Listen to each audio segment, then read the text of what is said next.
Hello అండి, the spice route Telugu ఛానల్కి స్వాగతం. ఈరోజు మన రెసిపీ అమ్మవారికి 7వ రోజు నైవేద్యంగా పెట్టే ప్రసాదం దద్దోజనం. ఈ దద్దోజనం ఎలా తయారు చేయాలో తెలుసుకుందాము. దీనికోసం అన్నాన్ని ముందుగానే ఉడికించుకొని చల్లారబెట్టుకోవాలి. ఇందులోకి రుచికి తగిన ఉప్పు వేసుకొని అన్నాన్ని బాగా మెత్తగా మెదుపుకోవాలి. అన్నం బాగా మెత్తగా మెదుపుకుంటే దద్దోజనం టేస్ట్ చాలా బాగుంటుంది. ఈ విధంగా అన్నం బాగా మెత్తగా మెదుపుకున్న తర్వాత ఇందులోకి 1 కప్పు పెరుగు వేసుకోవాలి.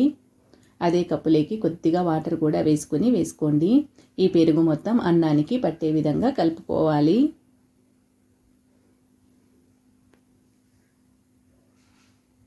ఈ విధంగా బాగా కలుపుకున్న తర్వాత ఇందులోకి కాచి చల్లార్చిన పాలు 1/2 కప్పు వేసుకోవాలి. ఈ విధంగా పాలు వేసుకోవడం వలన దద్దోజనం పుల్లగా అవ్వకుండా ఉంటుంది. ఒకరోజు మొత్తం ఉన్నా కూడా దద్దోజనం పుల్లగా అవ్వకుండా ఫ్రెష్గా ఉంటుంది. ఇప్పుడు ఇందులోకి పోపు వేసుకుందాము. పోపు కోసం స్టవ్ పైన బాండీ పెట్టుకొని ఆయిల్ కొద్దిగా వేసుకోండి. అందులోకి కొద్దిగా పచ్చిశనగపప్పు, కొద్దిగా మినపప్పు, జీలకర్ర, అలాగే ఆవాలు వేసుకుని వీటన్నిటిని ఫ్రై చేసుకోవాలి. ఇవి కొద్దిగా ఫ్రై అయిన తర్వాత ఇందులోకి కట్ చేసి పెట్టుకున్న పచ్చిమిరపకాయలు 2 వేసుకోవాలి. అలాగే కరివేపాకును కూడా బాగా చిన్న ముక్కలుగా కట్ చేసుకుని వేసుకోండి.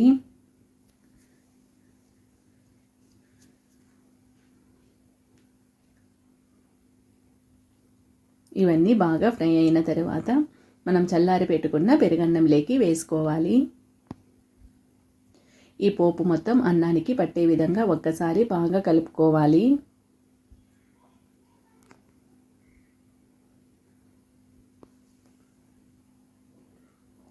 ఈ విధంగా బాగా కలుపుకున్న తర్వాత దీనిపైన మీకు నచ్చిన ఫ్రూట్స్ ఏమైనా వేసుకోవచ్చు. నేను ఇక్కడ దానిమ్మ గింజలు వేసుకుంటున్నాను.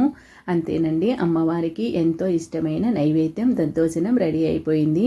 ఈ రెసిపీ కనుక మీకు నచ్చినట్లయితే లైక్ చేయండి, మీ ఫ్రెండ్స్ అండ్ రిలేటివ్స్కి షేర్ చేయండి. అలాగే ద స్పైస్ రూట్ తెలుగు ఛానల్ని సబ్స్క్రైబ్ చేసుకోండి. Thank you.